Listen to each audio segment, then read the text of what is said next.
All right, strugglers, the sun is shining today. We got natural light coming in, switching things up. What a day. This is a video I've wanted to make for a very long time. I've talked about, as we know, an absolute ton of reality shows on this channel over the last 7 years, but there is an entire subgenre of reality shows that I don't think I've even covered one single time. Reality shows that are lying to the contestants. They think they signed up for one thing, but it's actually a completely different show than what they thought it was. There are some of these that are lighthearted and fun, and then there are some that are baffling that they were ever made in the first place. And I think I've picked up on 3 main categories of this type of show. There are the ones where one specific person is completely surrounded by actors who are all in on the ruse. There's also a type where an entirely fake scenario is playing out around the subjects of the show. They think reality is one way when it's actually one big farce. And the last category is dating shows. And dating shows are dating shows. We know what those are. But for these ones, the premise is something that's either misleading or, I guess, downright a lie in some cases. Dating shows are already slimy enough, but I think we can make them worse. What do you think, guys? Huh? We can make them worse. I suppose technically there's also prank shows. That would be the least interesting to talk about, in my opinion. What am I gonna sit here and talk about punked? We get it. So instead, let's just start with one of those more lighthearted ones that I mentioned. Space Cadets was a show where 12 people were tricked into thinking they were going to outer space. They went through 3 full weeks of training to prepare for their mission, and then 4 people were chosen to actually take the voyage into space. One of those 4 was an actor who was there to, help sell the illusion of everything. And apparently everybody else genuinely fell for it. Couldn't be me. I've never been duped even one time in my entire life. You might sit there and think, how could anyone think that they're going to space when they're not? How could they fall for it? During the casting process, they purposely cast people that were very gullible. They put them through all these tests, and then people who scored the worst in terms of being able to pick up on the environment around them and the people who were the most agreeable, they were the ones that ultimately got picked to be on the show. And that totally makes sense, but it also made it that much more awkward when they finally revealed to them that it wasn't real. You know you haven't been in space. Where do you think you are? I think we're in Russia. Well, I guess. Okay. Well, I was in Russia because I was got a I have to helicopter, didn't say, we? you're not actually in Russia at all. The mood is just so weird in the room, and they make them sit up on the stage in front of a studio audience, and they keep grilling them like, you didn't know this was fake, you idiot? But what about that one thing that was super obvious? You didn't pick up on that, you dummy? What are you, stupid? You believed what we were telling you? You trusted us? You moron? I'm still a little bit shocked because I was planning my speech for when I was meant to be coming off the art tomorrow, and it was going to be my childhood dreams come true. Hi, Mum and Dad. And that's what I was going to say, and now I'm a little bit broken-hearted. What they keep coming back to after the reveal is at least we got paid to be here. I'm really happy that we've earned some good money, and I'm happy to see all my family again. Think of the money. Was it a good experience? Yeah. Fantastic, yeah. At least we won money. And money heals all wounds. I can't be embarrassed because they paid me to be here. So suppress your natural human emotions. It's okay. You have cash now. It makes me feel bad. It feels like to me it's 2 different things to trick somebody who is hard to trick and convince them of something that's not real. And then it's another thing to trick somebody who is really easy to trick. It feels mean. It feels like laughing at somebody who's really short for not being able to dunk a basketball. Okay? And again, this is one of the lighthearted examples, okay? So I'm not trying to take this so seriously here. Don't even get me started on Superstar USA. Oh my God, you got me started on it now. Superstar USA is easily one of the most cruel things I've ever seen aired on TV. It was a spoof on American Idol where instead of searching for the best singer, they were searching for the worst singer. And the catch was that none of the contestants knew that. They thought that they were on a talent show, and they thought that they were good singers, but the whole time everybody was just mocking them. So the whole thing is just high school bullying, making these people believe that they're actually talented and then pulling the rug out from under them in the final episode. It's sick. During the reveal at the end, during the finale, after somebody had won the show, the energy in the whole room was just gross. And obviously, most people aren't sickos. Most people don't like witnessing this happen in front of their very eyes. I was so confident, and I really wanted to do this. This has been my dream my entire life. Nothing could stop them. Not even a lousy singing voice. We really weren't looking for America's best singer. We were looking for someone who thought they were America's best singer. I genuinely think during the finale, one of the producers behind the scenes decided to pivot in real time. Jamie, we lied to you when we said you were a great singer. It got way too real for somebody in the control room, and they called into the host and they were like, dude, you have to say something nice right now. But we didn't lie to you about how much this audience loves you right now. All right, guys? Tell her it's all gonna be okay. Please, tell her it's from me. We're honored to present you with a $50,000 talent and recording deal. There's more. For being such a good sport, we're also going to give you another $50,000. I'm sorry, what the f do you mean for being a good sport? You just dumped this on her 30 seconds ago. She hasn't even had time to process what's going on. We lied to you when we said you were a great singer. For being such a good sport, $100,000. Congratulations, Jamie. It's so cruel. Oh, but thanks for being a good sport. Punch somebody in the face and immediately you're like, thanks for not hitting me back. Also, this is a nitpick, but why didn't they just tell her that she won $100,000? Why did they break it up into two $50,000 prizes? $50,000 talent and recording deal. We're also going to give you another $50,000. 5 Whoppers and 5 more Whoppers. I guess one was a $50,000 recording deal and the other one was just straight up cash, but okay. I wanted to make the Whoppers joke. This contest was about finding America's worst singer. Oh my God. That's so cool. I got $5 grand. Cool. I don't care. Cool. Good grief, man. It's sad. It makes me feel sad. Well, although money does heal all wounds, so we're good. For this specific show, even the audience, the live studio audience, they had been lied to about what was going on. The executive producer, his name is Mike Fleiss. He's a real stand-up guy, this Mike Fleiss. He stood in front of the crowd and told everybody before the performers came out that it was for some kind of Make-A-Wish thing. He didn't specifically say Make-A-Wish, but he alluded to the fact that this was like people had terminal illnesses and this was kind of a charity case for them. So the audience wouldn't laugh and boo. What the f***?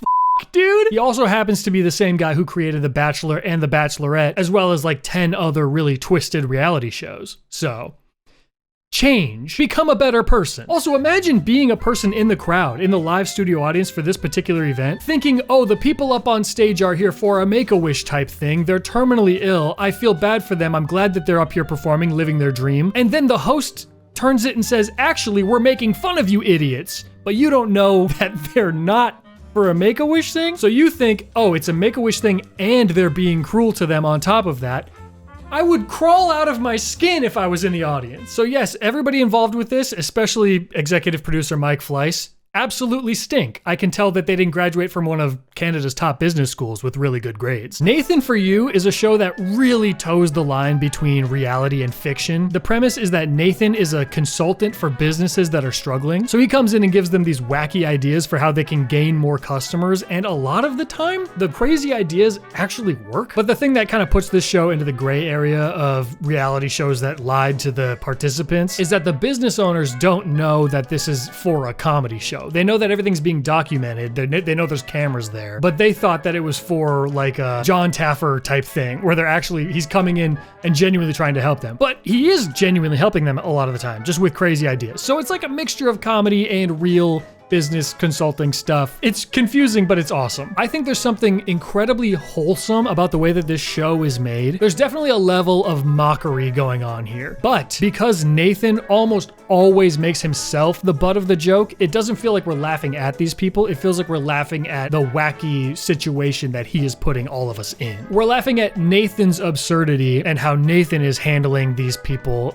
instead of like, oh, that person is a goofball, ha ha ha. The Rehearsal is also a Nathan Fielder show, and it's very similar, but instead of helping business owners, the premise is that he's helping people practice a social interaction before it happens so that they don't feel as nervous during the interaction. Same type of thing. Most of it is like pointed inward at Nathan himself, like all of his insecurities. I would highly recommend checking out either of those shows. So now that we've talked about some of these like false reality type of shows, let's move on to another category, that being shows where somebody is surrounded by actors. Very quickly before we do that, 86 seconds worth of Helix. You You love it, I love it, we all love it. I hope you guys are sitting down because this one might come as a shock to you, but thank you to Helix for sponsoring this video. Helix makes premium mattresses and bedding that are customized to fit your needs and sent straight to your door for free if you live in the US. It comes rolled up in a box, it only takes a couple of minutes to set up. Pretty satisfying as it balloons in front of you. You're ordering a mattress online, well how do you know which one is best for you? You take their short Helix sleep quiz and they'll use those answers to match you with a mattress that should be perfect for you. For example, Jaden and I both sleep on our sides and we both prefer a medium firmness to our mattress, so we got matched with the Midnight Lux. We've had it for years now, it's our favorite mattress that we've ever owned. We fall asleep very quickly, we never wake up feeling sore. And now Helix actually offers new mattress toppers, so you can upgrade any mattress that you already have that isn't a Helix. We tested out their premium mattress topper and it is fantastic. It's so good, you could lay it on the floor and just lay on it like that. That's not probably what I would advise, but you could do that. So you can take any mattress that you have and upgrade it to a 10 immediately. And speaking of 10, Helix has a 10-year warranty as well as a 100-night sleep trial in case you're nervous about purchasing a mattress that you haven't actually tried. They also have flexible payment plans and financing options to make getting a brand new mattress as accessible as possible for you. So if you're interested, you can visit helixsleep.com/Scott Cramer for 27% off site-wide plus a free bedding bundle with any Lux or Elite mattress order during their Memorial Day exclusive partner offer. Thank you to Helix for sponsoring this video. Thank you to you guys as always for using my links when I have them. Helps me out a ton. Now let's get back to the video.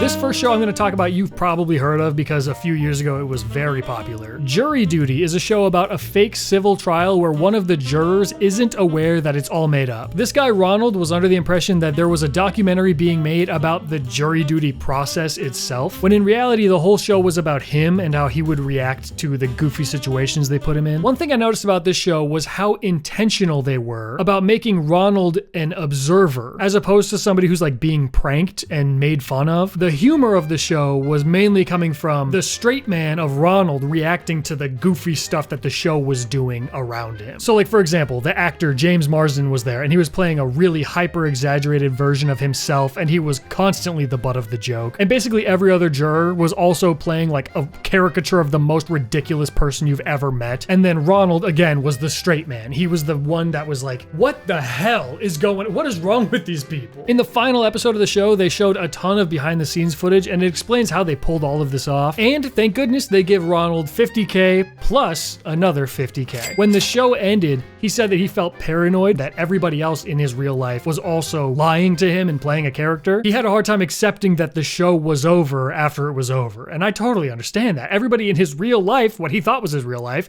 was lying to him for 3 weeks straight. Everybody he talked to. I would walk away from that a different man, I believe. I actually called out specifically what was going to happen. Plaintiff was going to make a closing statement. Something crazy was going to happen. We adjourned for the day. Here we are. How are you that psychic? Because this happens every day, Barb. There's always something crazy that comes up. This literally feels like reality TV. Oh. Even with all of that though, Ronald to this day speaks very highly of the show. Plus, he got that 100K.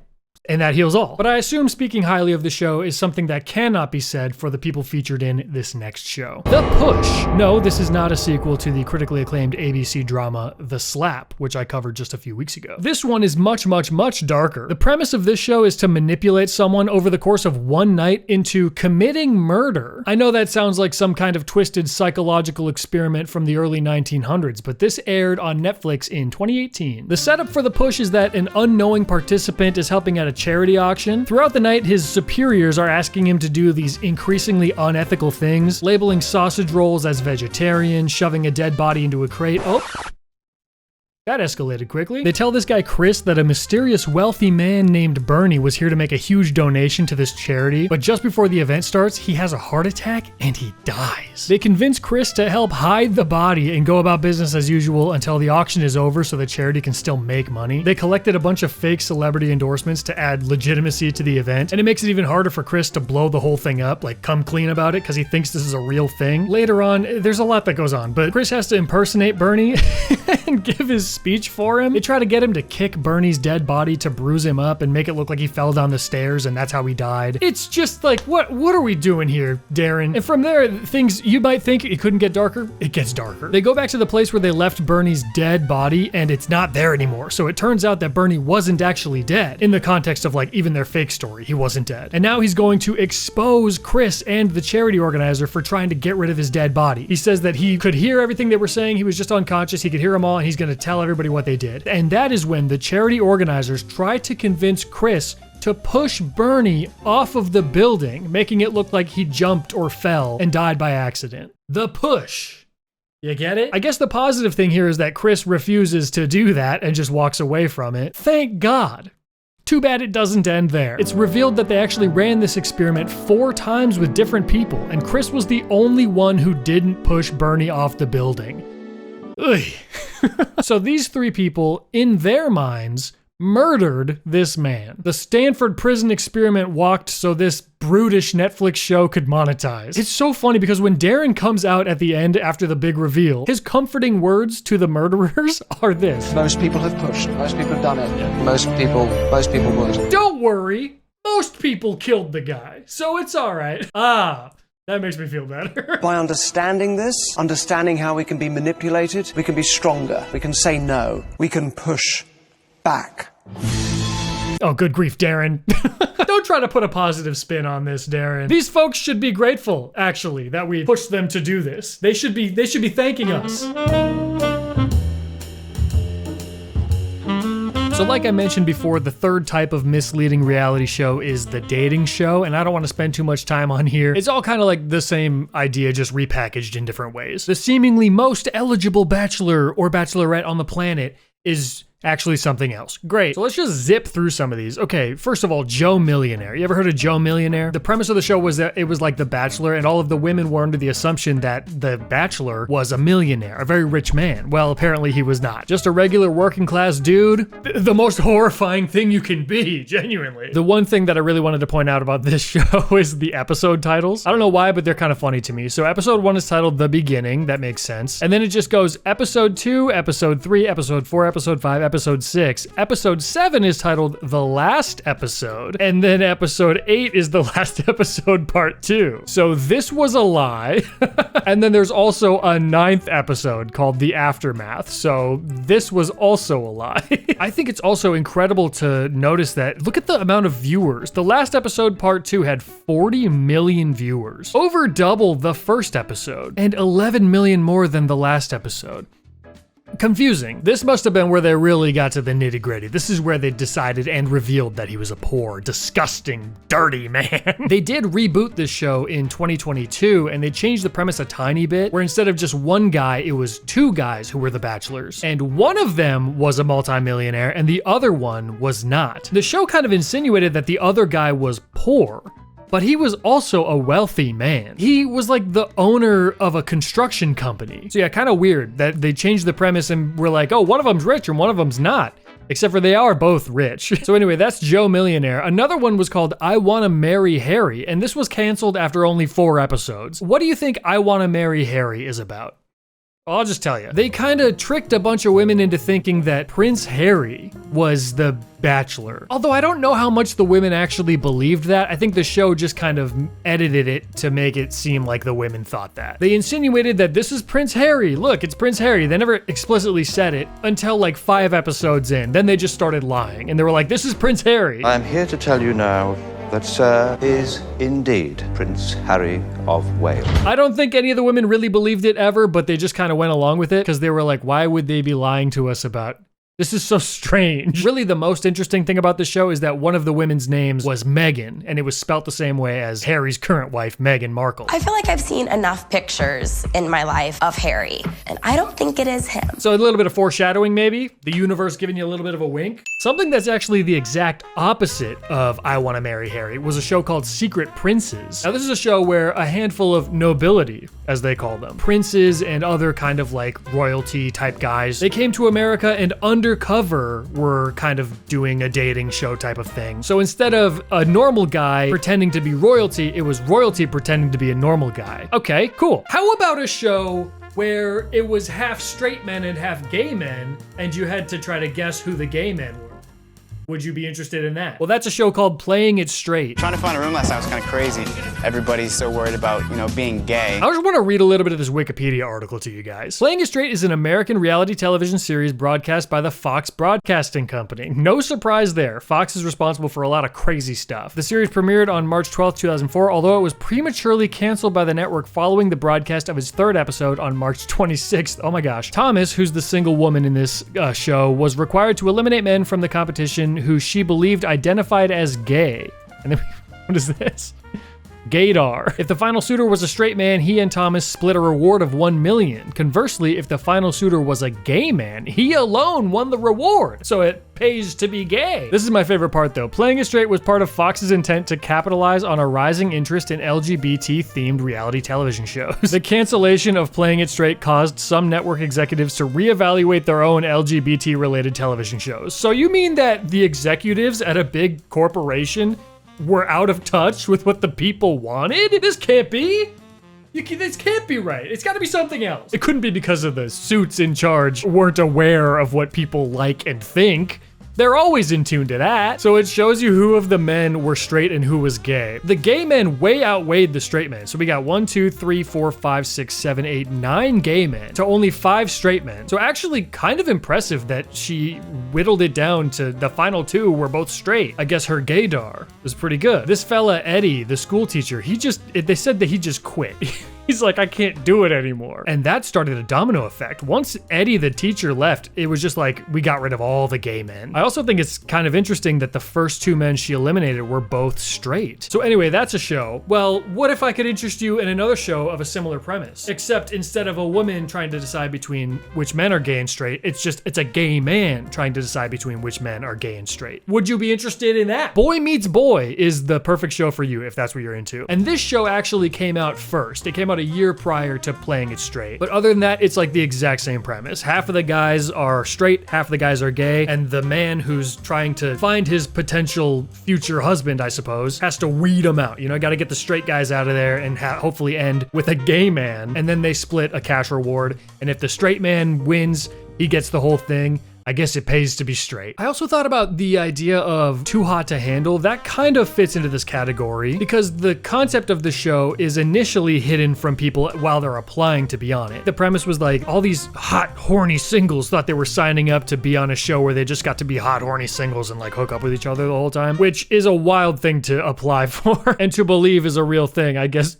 I don't know, it's a certain type of person that might apply for that. But then the show in reality is about punishing you for hooking up with each other and being physically intimate, and you're supposed to explore like emotional connections more. I guess it doesn't entirely qualify because they were made aware of that right away as soon as they got there. But it's interesting to think about. So anyway, there's like a handful of other shows that I didn't touch on. My Big Fat Obnoxious Fiancé, My Big Fat Obnoxious Boss. The Joe Schmo Show is literally like the blueprint for this. They're the first one that did this type of show. What is going on? What is going on? We all know that the ethics of reality TV are non-existent, but I hope that this could serve as a reminder that no matter how bad you think it is, it can always be worse. Thank you for watching. Extra thank you to my patrons. Those listed here are in the top tier on there. You guys, I don't think I would push you off of a building, but under the right circumstances, who's to say? My siblings and I recently started a podcast. There are a couple of episodes live now. We've got a bunch banked up. We're gonna be doing it weekly. Lots of good stuff on there. It's called I'll Remember This, and I'll link it in the description. Thanks for checking that out. Means a lot. Also, if you want to check out the second channel, I got a lot of fun, wacky stuff on there as well. I will talk to you guys again very soon. Goodbye.